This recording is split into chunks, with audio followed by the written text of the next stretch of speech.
Welcome, everybody. It is 11 a.m. and we are starting with this meaningful coping and resilience session about family relationships.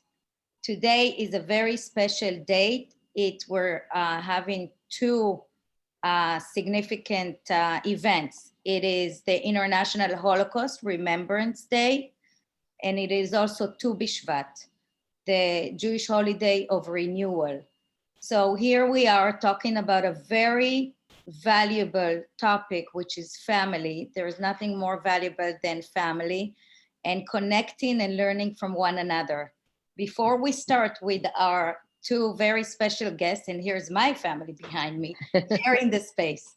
I'm gonna welcome Rachel Heisler, Executive Director of American Friends of Soroka Medical Center, to greet you and to introduce our two special experts today. Rachel. Well, thank you, Pazit, and welcome everybody. Pazit is the Director of Development at American Friends of Soroka Medical Center, and she has done a phenomenal job of spearheading our Ask the Expert series and this special Coping and Resilience webinar. Thank you, Pazit. Most of you have already learned a great deal about Soroka Medical Center since this series began last spring. In short, Soroka Medical Center is one of the largest and most acclaimed of Israel's healthcare institutions, and it is the only major medical center for the entire south of Israel. It is responsible for the health of 1.2 million individuals, offering cutting-edge treatment in all fields of medicine while engaging in research and education that helps save lives in Israel and around the world. During the COVID-19 pandemic, Soroka has emerged as a true global leader and role model, implementing safety protocols, building an isolated emergency hospital with the capacity to support the entire Negev population, and establishing robust testing for hundreds of Negev residents every day, and now running an extremely impressive and efficient vaccination program. We have a lot to learn from Israel's experience during the pandemic. I invite you to visit us at soroka.org, where you can learn more about Soroka's activities during the pandemic and ways in which you can help support us, as well as view past webinars. Well, American Friends of Soroka is a community of leaders coming together from diverse backgrounds to support one of Israel's most important and vital institutions. One of our board members is Dr. Therese Rosenblatt. So it is my honor to introduce Teresa, as she is not just an amazing professional, but also a very dear friend. Dr. Rosenblatt is a psychologist, a psychoanalyst, and an author, and we are very grateful to have her on our team during these challenging times. Dr. Rosenblatt has a private practice in Scarsdale and Manhattan and provides therapy for adolescents, adults, and couples experiencing anxiety, depression, and facing a range of personal issues. Dr. Rosenblatt is a graduate of Barnard College and the Furkov Graduate School of Psychology at Yeshiva University.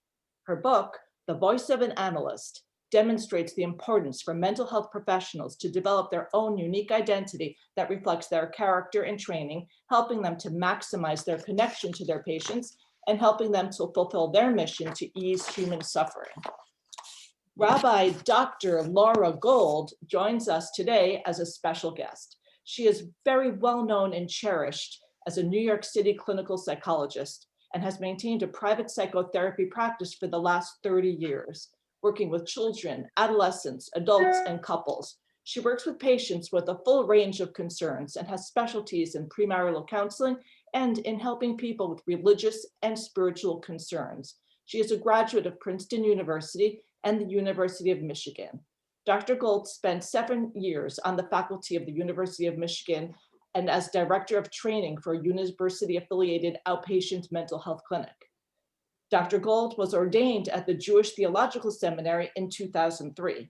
In addition to her ongoing work as a psychologist, she served on the faculty of the Jewish Theological Seminary Rabbinical School and as an adjunct assistant professor of pastoral and professional skills. She volunteered on Ground Zero for the Disaster Mental Health Intervention branch of Red Cross in the days and weeks following 9/11. She has published and or presented on such topics as sexual boundaries and boundary violations involving clergy, eating disorders, and depression.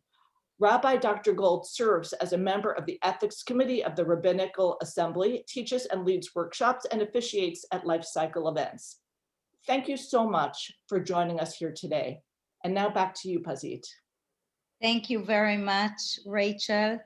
And the way we're going to do this is we're going to have Dr. Therese Rosenblatt hosting, conversing with Dr. Rabbi Laura Gold for the first part. And the second part, we're going to ask the questions that you guys presented in your registration form verbally and live.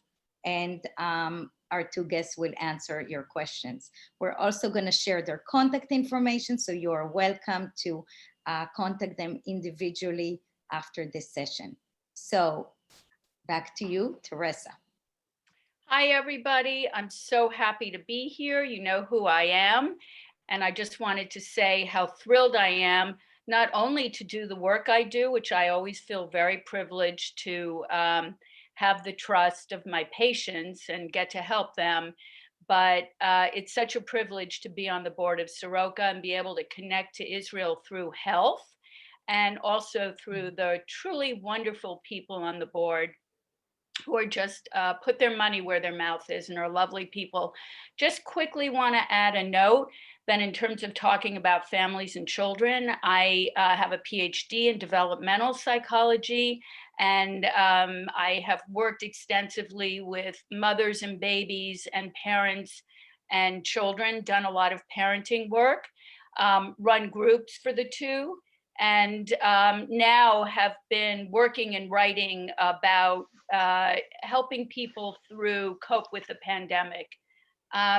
So today, we're talking specifically about all the multiple problems that have come up with the pandemic, health, finance, but about the family relationship part.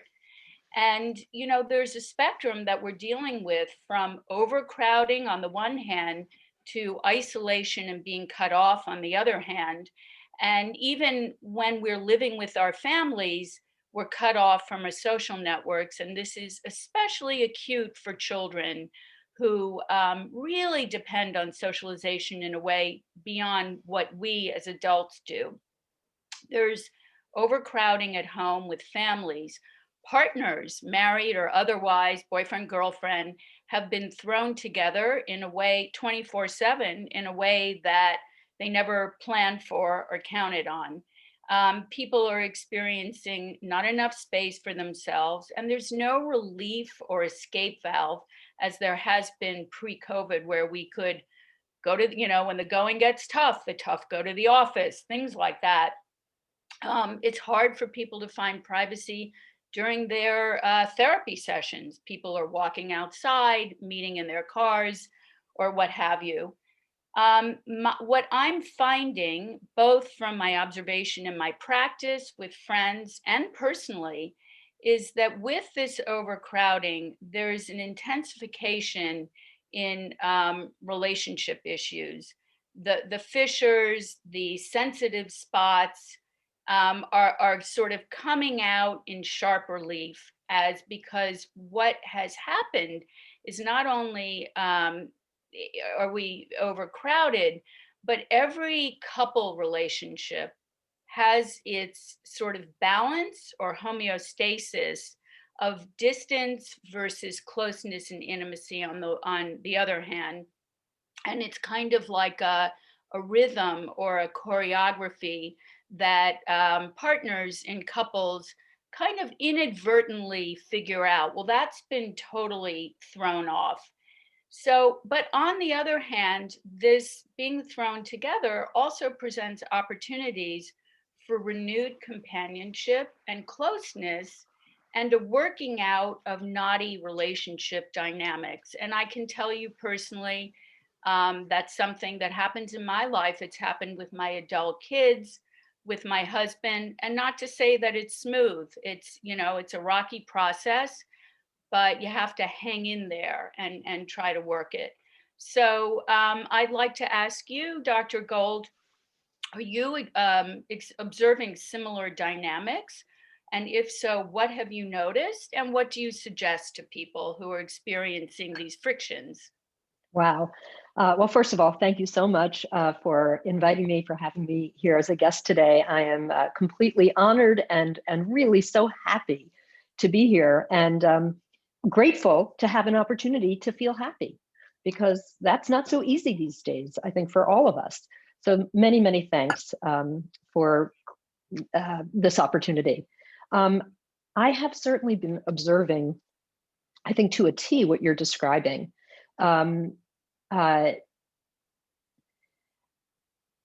On both sides of that spectrum. So people are absolutely finding that they're being thrust together in ways that concentrate, because the time together is so concentrated, that everything comes out in the relationships in the home, and the elevation of friction has been, in my observation, really quite stark and completely understandable. So, and then on the other hand, the social isolation that I see, especially among elderly or older people, I find particularly heartbreaking. I've seen now several couples, both married and not, file for divorce, break up, finding that they are not able to take the kind of care of one another that they are each looking for. And that's been very sad, but also in the cases that I've observed, they were heading in that direction before the pandemic. That is, it is very clear to me that COVID did not suddenly introduce friction and fissures that people were not aware were there. They just were better able to avoid figuring out anything about those before. And now they feel like some people feel like they're in really quite untenable situations, and they are.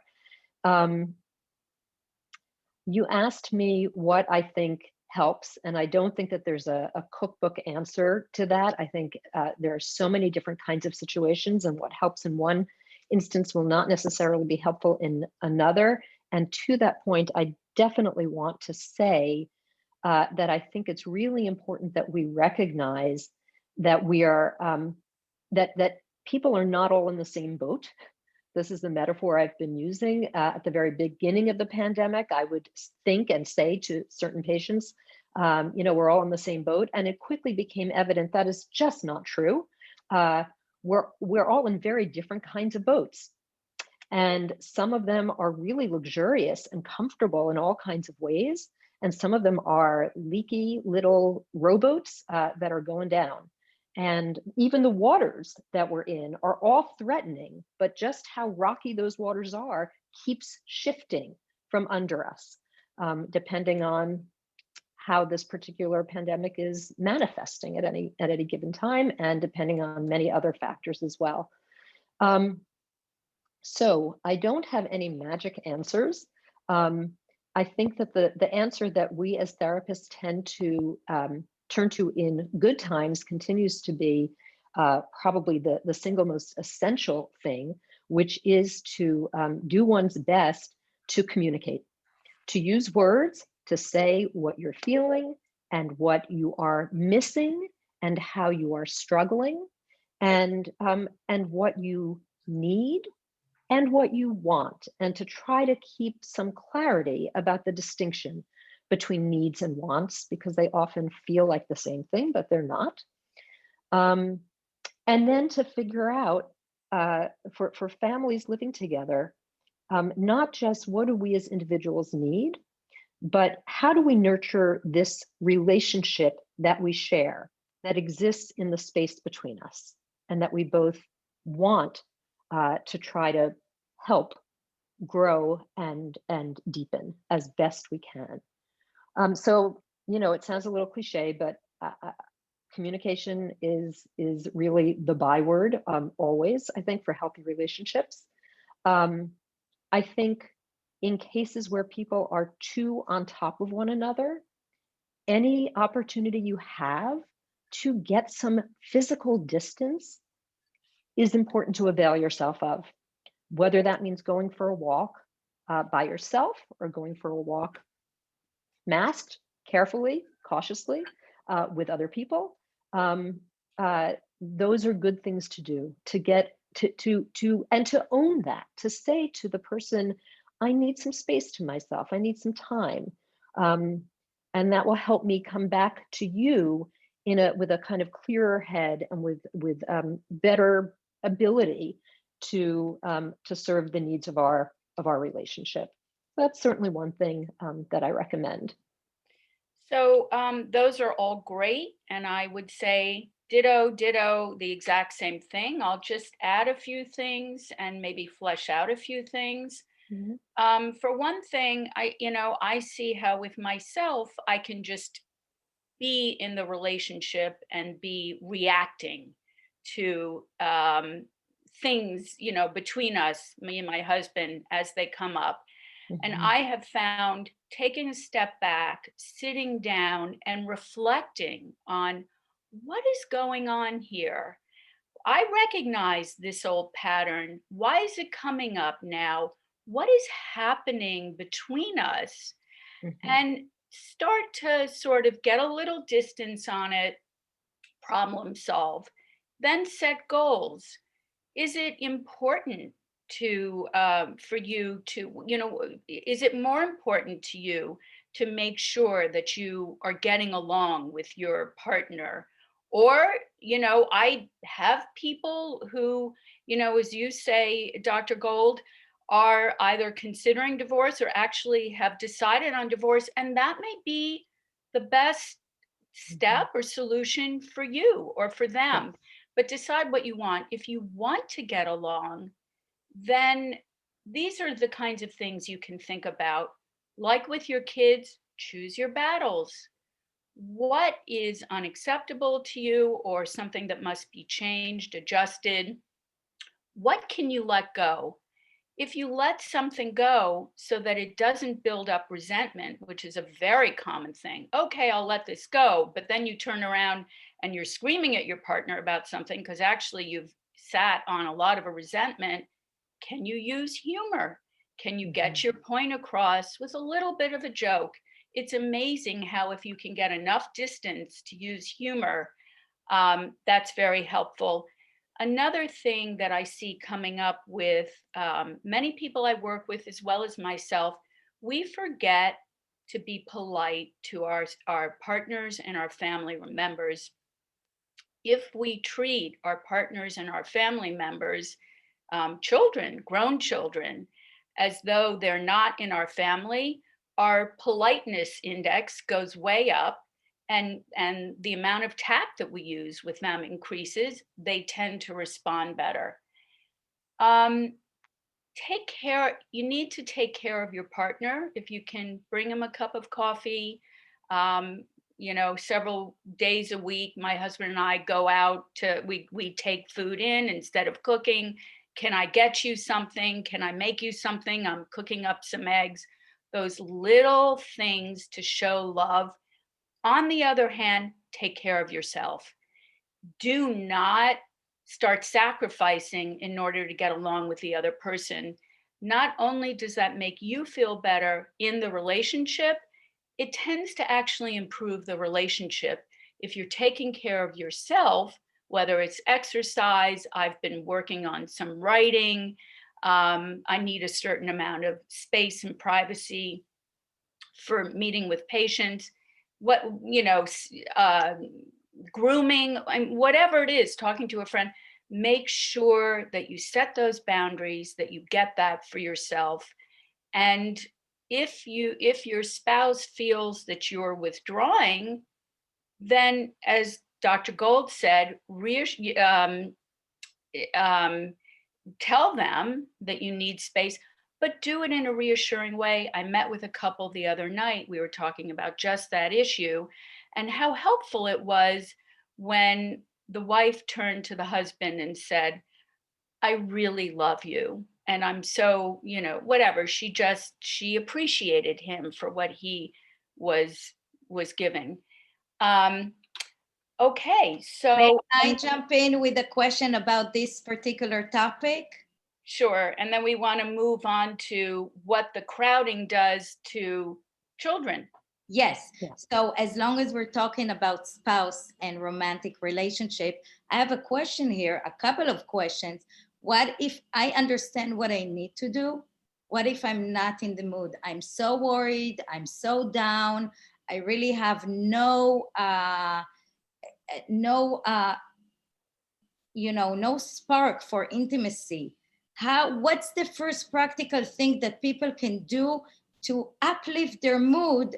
They understand here, people understand here what they need to do to communicate better, take care of oneself. But what if they're very worried and even depressed about the situation? What can they do to be more uplift their mood? That's a very big question, and I don't know that we can fully do it justice here, because I really wanted to get on to overcrowding with older children, younger children. But briefly, I would say that to some extent, we're in a lousy position right now with this pandemic and shelter in place. And I think the first thing to do is to accept it, to be good to yourself, to be compassionate to yourself, that this is a tough time and you are not going to be your normal self. Probably your partner is not either. Name it, identify it, accept it, and don't expect more of yourself, but continue to do the things that Dr. Gold suggested, like going outside and getting space, which, I mean, to me, outside in nature is the new, I don't know, substitute for going to the theater or going to a party. Do what you have to do, but it does require discipline. If you are so down in the dumps and your partner is taking it personally, it does require discipline to take a step back and reach out to that person and say, it isn't you. I'm just really struggling. This is it helps me when you rub my back or bring me coffee or tea or just lie next to me. Or sometimes I need to withdraw. It's okay, it's not personal. And in terms of intimacy, shall we say, sex, let's take it to its logical extreme. Don't expect yourself to, be getting into sexual acrobatics at this time. If it happens, great. But out of warmth and intimacy and understanding with your partner, that's usually when sexuality blossoms. Thank you. I would just echo every single thing that Dr. Rosenblatt just said. And I think it is essential that people adjust their expectations to this terrible reality that we are in. And look for intimacy and think about intimacy in ways that may not be explicitly about the most intimate of sexual acts, but are about sharing and touching physically and emotionally as acts of intimacy. I also want to say, for those who don't live near nature, which is many people who don't have the opportunity to spend, or who don't have the time, frankly. I'm sure that there are people on this call who could barely carve out the hour for this because they are trying so hard to keep food on the table and to keep their kids getting at least a little bit educated. And I know we're going to move on to kids in just a moment. So it is important to think about, so what else can I do? Can I just leave can I just go look at a tree? I may not have woods to go explore, but can I just look at a tree? Can I bring a plant into my home and bring a little bit more life into my home in a moment where there is so much that is threatening people's lives? And can I move my body in some ways that this pandemic just keeps constricting us? It keeps us seated and staring at screens far more than is healthy for us. This is not how people are designed to interact with one another. We're really meant to be together. So move, do the easiest yoga, do a little stretch, and remind yourself that you have some control over some aspects of your being. Absolutely agreed. So I want to move on now to normal developmental processes with children and adolescents, like socialization and separation. Again, the two ends of the spectrum. Kids need to socialize and learn how to be social beings. They also need to separate older, starting in adolescence.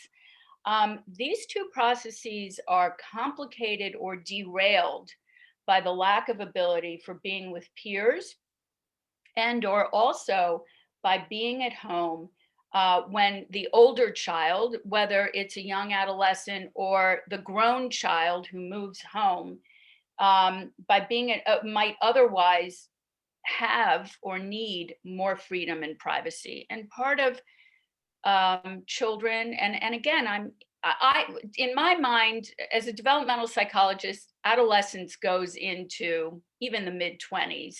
And so even grown children who are in their 20s who've moved out of home are still in a process of sort of separating, becoming their own person, standing on their own 2 feet, knowing who they are as distinguished from their parents. And they need freedom and privacy for that.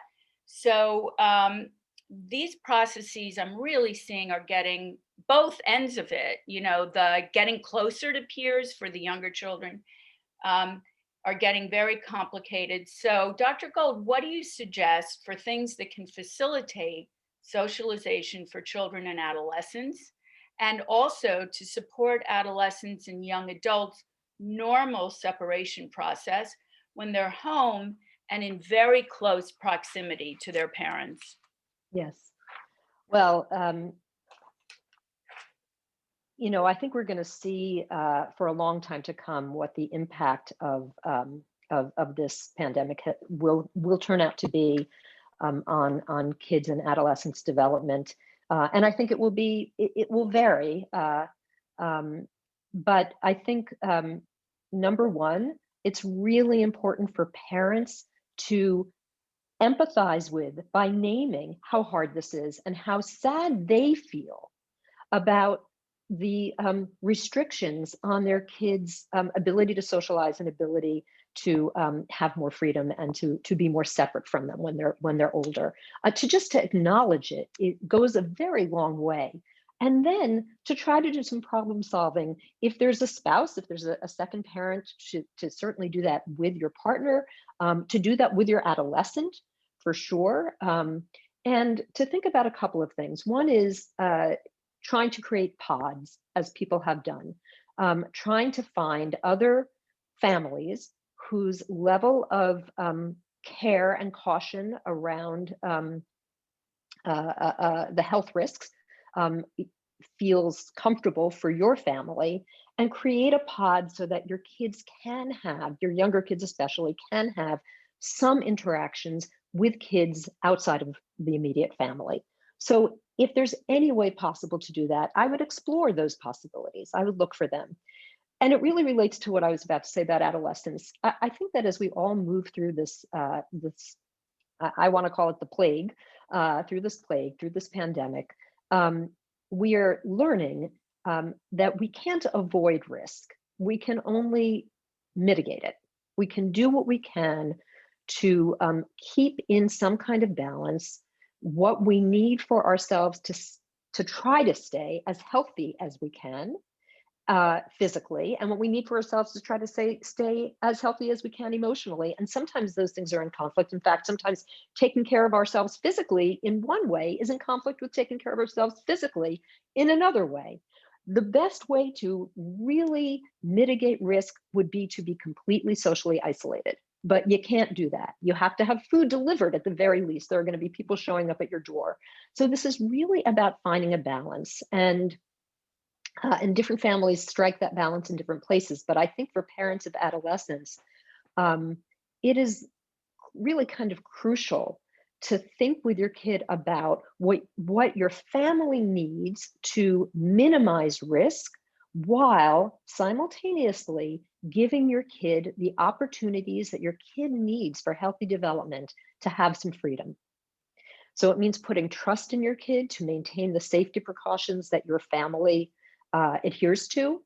And it means um, allowing your kid to have interactions outside of the home with their friends, um, with as much information as you can garner about how that's going to look and how they're going to behave.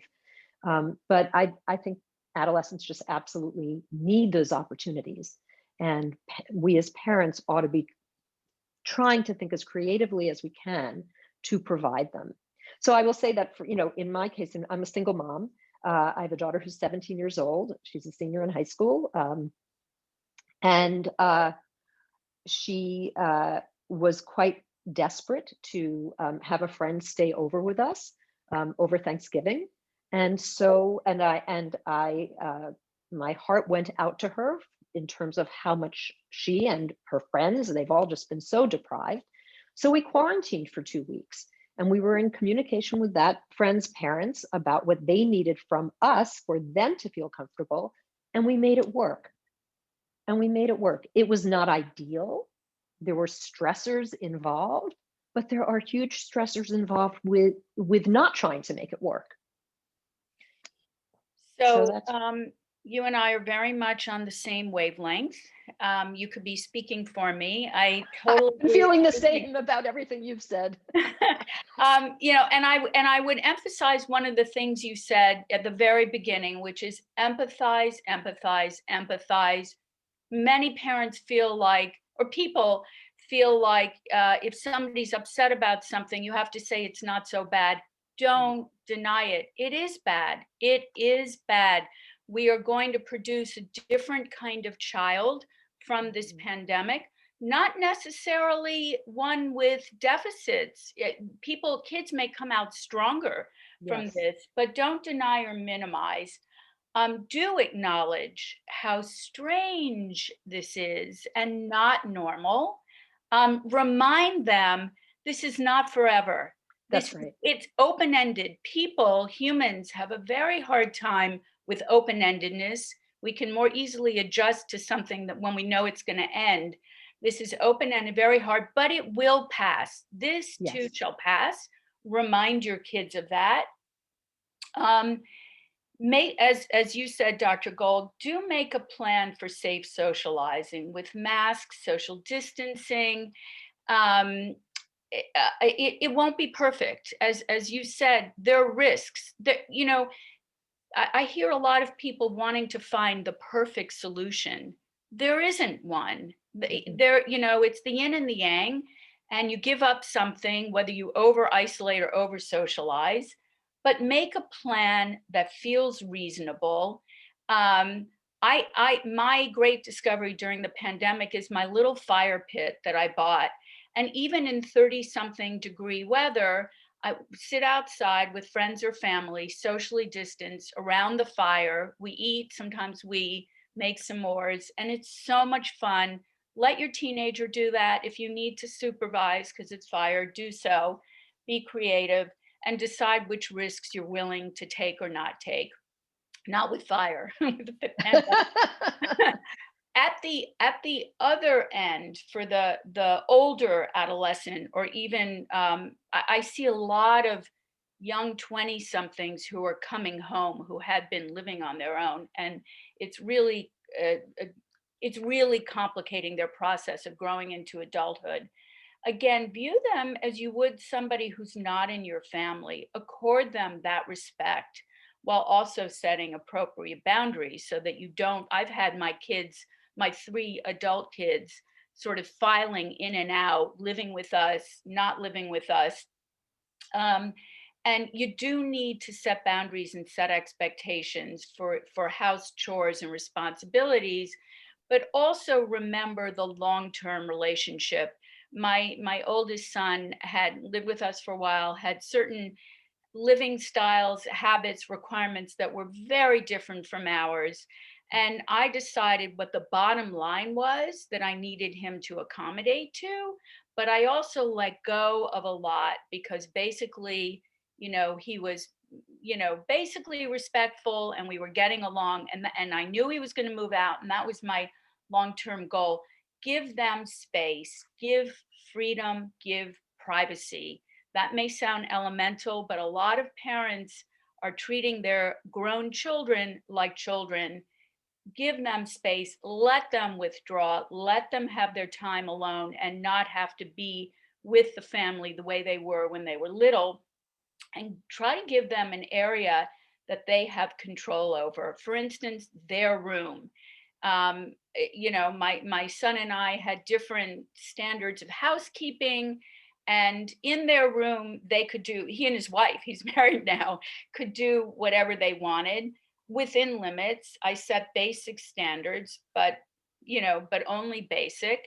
And they have, a feeling of an area that they can have control over. So Pazit, I know you want to shift now. I do just want to mention there were major areas that people may be very concerned about, that we haven't gone over: how to manage screen time in social media, a whole big area of school generated challenges, remote learning. I have lots of things to say about that, maybe not today, but I want people to know that we're acknowledging that these are important areas. Yes. Yeah, we will Yes. touch on that. So thank you both. This is so inspiring and so relevant to our time. And I just want to expand by some questions that I got on that balance. And as long as we're on the topic of young adults living with the parents, I have here a few questions. One is mother-daughter, and one is a son who lost his job and came back to live with the parents. My son lost his job, came back to live with us. It seems like the whole natural developmental cycle has been shuffled because he cannot find a new job now, and he cannot meet his friends or a mate. How can I be supportive without being overly mothering him, because he's now a young adult? So it's again about this balance. Can you address this question? Sure. Daughter, why don't you go first? Okay. Well, but this was about a son. This one was this question. Oh, right. That's and a very similar about a daughter. Her life has been disruptive, and how can I, without being too intrusive to her privacy, how can I support her, especially when the biological clock is and the mother and the is expecting, and the daughter wants to meet somebody and settle down, so professionally but also very much personally. So that's a second question. Yeah, it's the same about idea. How does a parent help their adult children who have through absolutely no fault of their own found themselves in this terrible situation that nobody wants, right? The adult kids didn't want to move back home. The parents of those adult kids didn't want their kids to move back home. Things were kind of moving along, in terms of a kind of natural trajectory, and it's gotten waylaid. And so I think the place to start with how a parent who is wondering, how can I be really supportive of my adult kid and not overstep? Ask your kid. Ask your kid. Say, this is a really hard situation for all of us. I know you don't want to have to live here at home, come back to live here, and you wish you were employed, or you wish you had a significant other. And I want what you want for yourself. That is what I want for you. And here we find ourselves. And I don't always know how to best be supportive, what's helpful. So first of all, if you could tell me, that would be awfully helpful. If I do something that you experience as problematic, irritating, unhelpful, why don't you tell me, I know you're trying to help, but that's not helpful to me. I always tell people that the only arbiter of what is helpful is not the person offering the help, it's the person on the receiving end. People will say, but I'm just trying to be helpful. I'm just making a helpful suggestion. And he just feels criticized, to which I say, then what you're doing is not helpful. If how he experiences it is critical, is as criticism, that isn't helpful, even if you mean well, even if what you mean to do is to be helpful, it is by definition not. He gets to decide, you don't get to decide. You do get to decide with your little kids, right? You do get to decide, no, it is helpful for you to wear a winter coat when it's 30 degrees out. So I'm going to make that decision for you, even if you're struggling against it. You don't get to decide that for your older kids. So really listen and ask them and share with them that you aren't always sure how best to approach this, and that you just want to be of support, and sometimes you don't know what to do. So you would welcome their input. And I want to reiterate something that Therese said, that Dr. Rosenblatt said before about the importance. fine. Okay, and Laura is fine as well. To be sure, and this is so hard to do in close quarters, but to really try to be mindful about manners, about politeness. I cannot tell you what a long way it goes. And I'll just share a quick anecdote. I read many years ago that the famed acting couple, Lunt and Fontaine, Alfred Lunt and Lynn Fontaine, who were married for over 50 years and appeared on the Broadway stage in countless shows. They were once asked, how did you manage to not only have a marriage that lasted over 50 years, but you were working together like virtually all the time?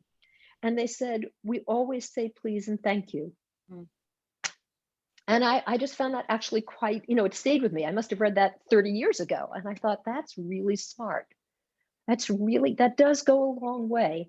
And apropos of something that I think both Pazit and Teresa said, telling your loved one that you love them and that they matter to you, and that you're not sure how the next thing you're going to say is going to land, but it's something you want to find a way to say, and you want to be sure they understand that it's coming from a place of trying to be helpful. And it helps enormously. It kind of relates a little bit to the management technique of managers providing feedback to employees that's sandwiched between positive feedback. And it's really important in personal relationships too.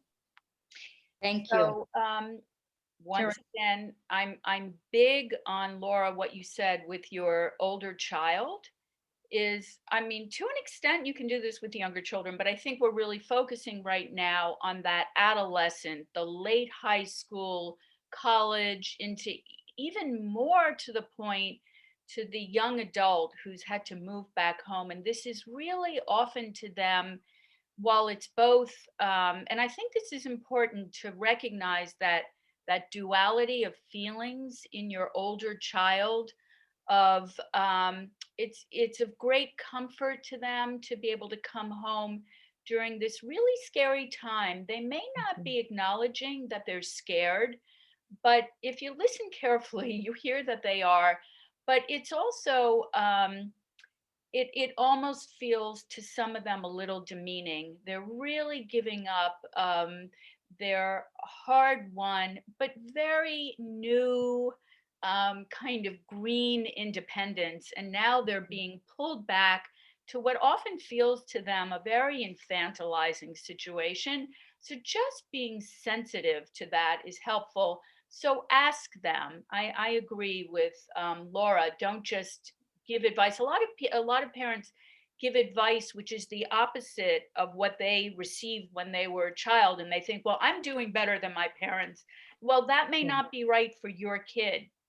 The other thing is, on the one hand, yes, ask, what can I do? Or say, I don't want to intrude. Let them know that you're there, and then don't push it, and let them come to you. Now, the tricky part with them coming to you is we often don't realize when that opportunity is coming up. We'll be on the phone, we'll be getting ready for a big meeting, we'll trying to be finished writing something, some task, and they come in a very casual way, and they have some question for you, and you don't even really hear what's going on, and you sort of go, oh honey, listen, can we talk later? I have to get this done now.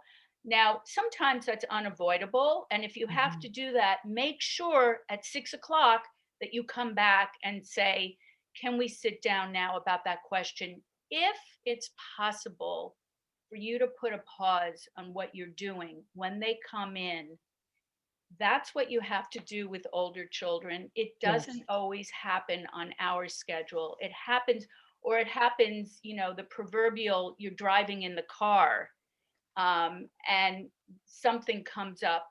Try to keep your ears pricked for that and be alert and try to be available and grab the moment as much as you can. If you can't, come back to it and let them know that you heard them and you want to come back to it.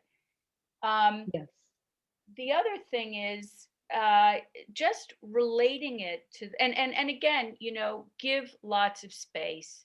If you make it clear that you're available, that you want to help them in the way they want, as Laura said, then they will come to you. And don't be alarmed. Just let me just finish. And don't be alarmed if they're taking a lot of space and you're feeling like, I can't help, I'm not doing anything. Sometimes the biggest help is doing nothing. Yes. Or I would add to that, listening. I as a shrink, I sometimes have to remind myself with my own kids, do what you do with your patients, listen. Sometimes most of what they want is just to be listened to, not to be advised. Finally, how does that relate to what's going on with your adult life, whether you're alone or with a partner? It's throwing off your balance. I do not get along with my husband as well when my kids are home. Took me a while to see that pattern. We both feel like we want them home no matter what. That's our priority, and we're willing to tolerate a little tension in our relationship to have our kids home. I always say our kids are like are the celebrities in our life. Oh, the celebrity wants to come home. We're all excited. But that throws off our relationship. We're no longer putting each other first. We're putting our kids first. That causes tension. It just throws off the chemistry, the rhythm, the balance. Just be mindful of that. Even if it's something as little as, oh, he or she is coming home. I know that will throw off my relationship with my partner. Or if you're living alone, my own rhythm that I've set up to keep my own wellness going. Just even identifying that can be very helpful. And if you can take it a step further and find some methods of kind of coping with that, all the better. And finally, one last thing. Do not be alarmed if there's friction, tension, and problems. Those are normal. They are normal in life, and they are normal to an uber degree during the pandemic. It's not whether you have difficulty, friction in your relationships. It's how you cope with them, and are you trying to cope with them in a mindful way? I'll shut up now. Laura, you wanted to say Here, something? here. Oh, I don't know that I have anything. No, Yeah.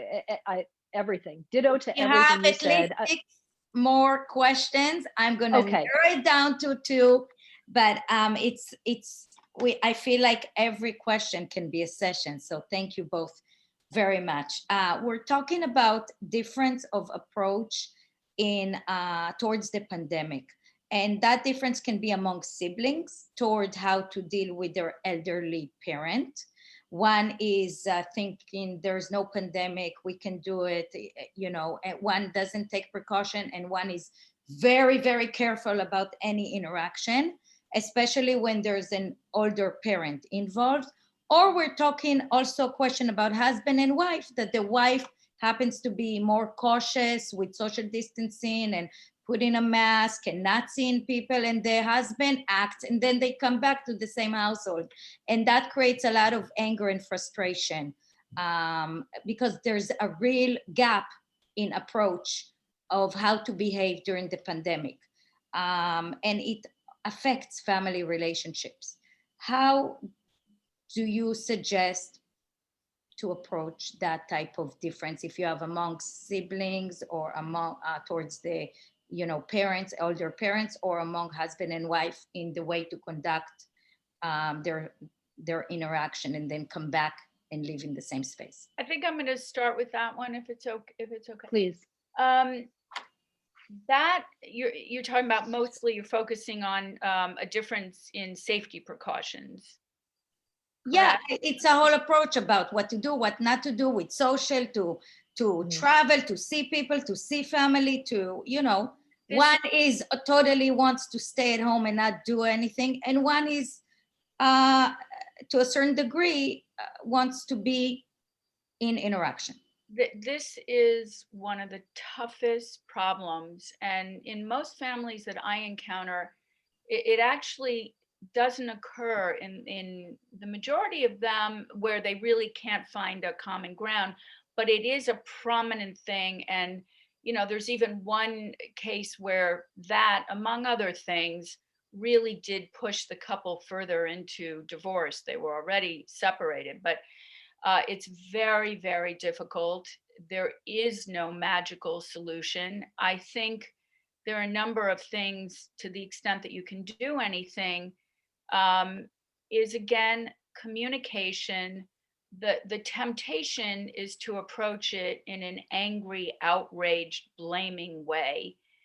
If you can do whatever you need to do, whether it's meditate or for me, it's exercise. And that's when I do a lot of my meditative thinking, you know, take a step back and ground yourself and approach your partner in a very calm and grounded way. Start with where you overlap. Neither of us wants to get sick and die. You know, this is my approach. Be respectful of the other person's approach. You can disagree and be respectful all at the same time, and say, look, we are together.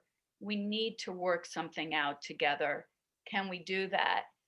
On the other hand, when it comes to something this deadly, Yes. and serious, the person who's more cautious, their anxiety is going through the roof because it can mean life or death. If you absolutely cannot work out something together, then you should do whatever you can do to keep yourself safe.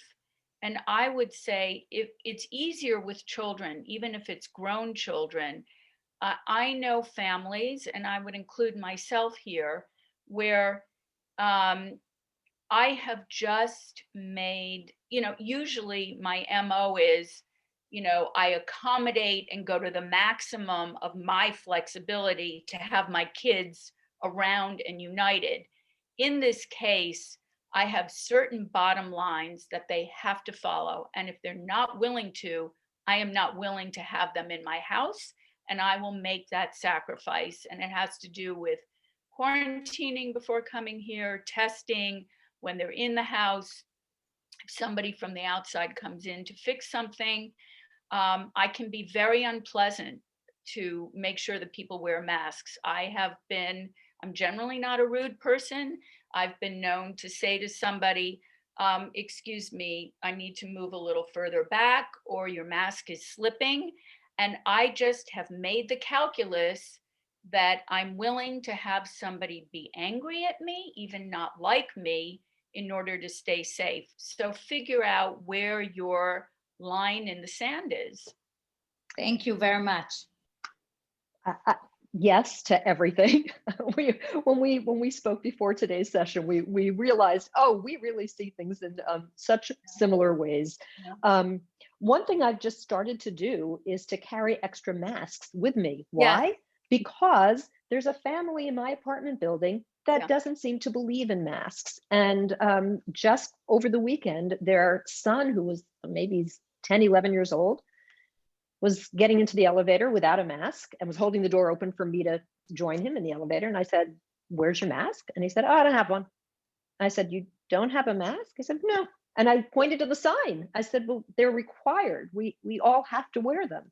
He said, "Yeah, I don't have one." It wasn't a matter of, "Yeah, I'm so sorry. I can't believe I left the house without one," which I've done. I mean, we make these mistakes. It's very unnatural to cover up our faces in these ways. But I decided, okay, I'm just going to start keeping some extra ones with me for instances like that, so that I can say, oh, well, here you go. I have one for you. Do the same. That's nice So, and positive. You know, there was one more thing that I wanted to react to, but I can't quite remember it now. So maybe it'll come back to me. Okay, so But I would just like real quickly like to add. Oh, I know what it was. I know what it was. Even with my husband, Yes. you know, and he's come to see that I'm keeping us safe, even though originally he still is laxer than me, but I'm willing to risk his being angry at me over that. I have certain standards that I cannot deviate from, and they're taken from the CDC. I mean, you know. So we're talking about really know your boundaries, be nice and accepting until it comes to what is you feel very, very uncomfortable with, and communicate it in a constructive way to your loved ones, or to with your clarity. And Yeah. with clarity, like And this is clarity. a line, as Therese said, this is a line, Yeah. and there's no budging from this line. I also have not encountered this very much in my practice, where families are that disparate in their approach. Although, you know, I can think of one 20-something who was having some real conflict with her family around her wanting to see her friends, and her family, her feeling like that was a very unsafe thing to do. And we did a little bit of work and came to a solution, which had to do with this young woman moving elsewhere, actually, because it just wasn't working out to stay there. But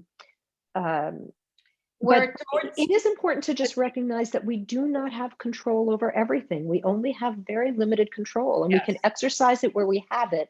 We can't in other instances. If it's a matter of siblings who are differing in how they approach visiting their elderly parent, we have control over expressing our views. We have control over expressing our wishes. We have control over how we speak and what we say. We cannot physically stop another person from doing what they're going to do outside of our own home. Outside of our own home. The whole pandemic is an exercise in our feeling out of control. Yes. And some people don't feel it because they're working so hard to create control. But that is a reaction to feeling out of control. And it brings to mind, I don't remember whether it's called the Serenity Prayer. It's a thing from the 12 steps where control by all means what you can, but you need to let go of what you cannot control. It's the hardest thing to do. Pazit, did you want to go to one more question, or we? Yes, we're towards the end, but I just, on that topic of letting go, and I would recommend to check out Soroka.org website, because we have at least 2 sessions that I can think of with you, Teresa. One about the power of mindfulness, and one about stress and relationships with sexologists from Soroka and you. I would encourage people to check the recordings out on Soroka.org. And maybe the last question now is talking, you know, Dr. Gold, you're also a rabbi. Talking about faith and spirituality, how you integrate that into your family relationships and relationships in general, and relating to yourself and taking care of yourself. How do you invite faith and spirituality in your everyday endeavors, including your work? Yes. Dr. Rabbi Gold, Well, I think one thing that can be enormously helpful is to reflect on what the sources of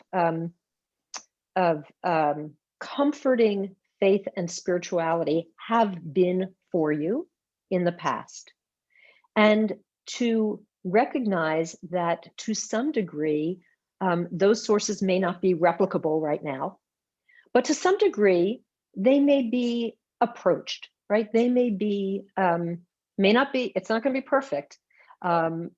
People should not be going to their places of worship for the most part.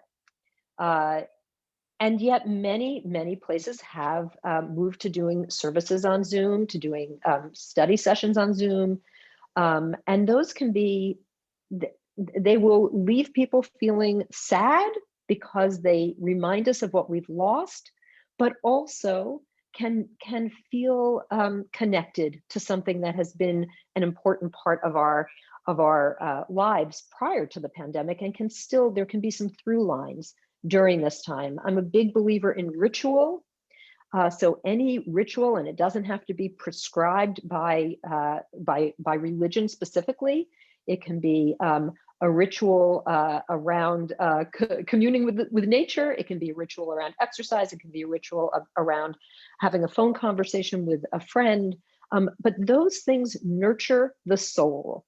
And to me, that's what the terms faith and spirituality are really about. What leaves us feeling deep in our soul, like we are being held and we are being cared for, and we feel a connection. So we are not as alone as we might otherwise feel. Yeah, that's what I think I have to say. Laura, I had asked you a question offline about something about the effect of your Judaism or whatever on your work. And you made me realize what a big influence my Judaism has been on me, and me as a psychologist, therapist, which I think is partly personality, but also partly Judaism. And I'm not a big, I'm not particularly, I don't gravitate towards organized religion. So, but, it deepened my sense that for me, my work and helping patients and connecting with them and thinking about thoughts and ideas that come up in my practice, in the world that I write about, feels very, and my sense of wanting to help people and really getting a charge out of the work of being deeply engaged with a patient and being able to be helpful and listen, is a kind of spiritual feeling. And so if you have any opportunities for that or anything else that creates those feelings in you, during the pandemic, I've always embraced it, but I'm sort of embracing it now in a more mindful way, that not only do I like to help other people and relate to them in this way, but it's also really good for me. It's keeping me spiritually fed. Yes. Well, I can I take a minute? I know we're a little bit over time, but you said earlier, Teresa, that you feel so privileged to do the work that you do, and I feel this as well. It is a tremendous privilege, and I think in that conversation that you were referring to, I talked about how I really do experience the work I do as sacred, or at least there are moments that feel extraordinarily sacred in terms of two souls connecting in a very deep way, if you've ever read Martin Buber, in an I thou kind of way. It's very powerful. But I also know that this is just great good fortune that we happen to get to do for a living, work that feels like a privilege and work that feels so satisfying. Most people in the world do not have that opportunity. Most people aren't so lucky, and they really are just doing the work they have to do to keep a roof over their head and food on the table. But the piece that I think is available to most people, I don't want to say everybody, but certainly to the vast majority of people, especially in these times when we're feeling so deprived and so depleted, is to think about, and it's counterintuitive, how can I give? How can I give? Because in giving, in any capacity, it might be finding some service that where you're reading a storybook aloud to some child who's, and it gives the parents a break. It could be working in a soup kitchen or contributing to a soup kitchen in some way. It can be anything. It can be working for climate to help save our planet. But anytime that a person is feeling like I'm not getting enough, it seems that figuring out where can I give something actually helps to elevate the spirit.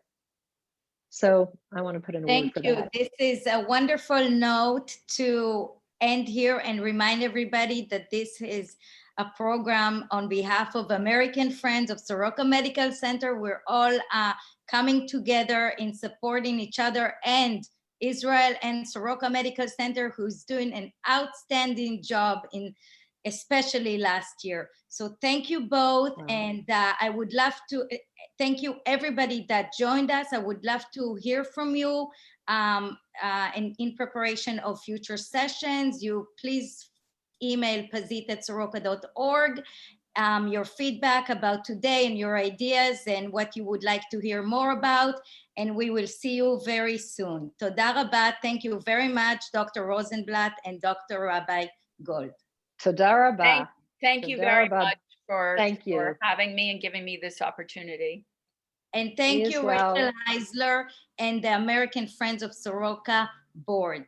Thank you. And may everyone stay well and soon get vaccinated. Yes. Shalom. Bye-bye. Shalom.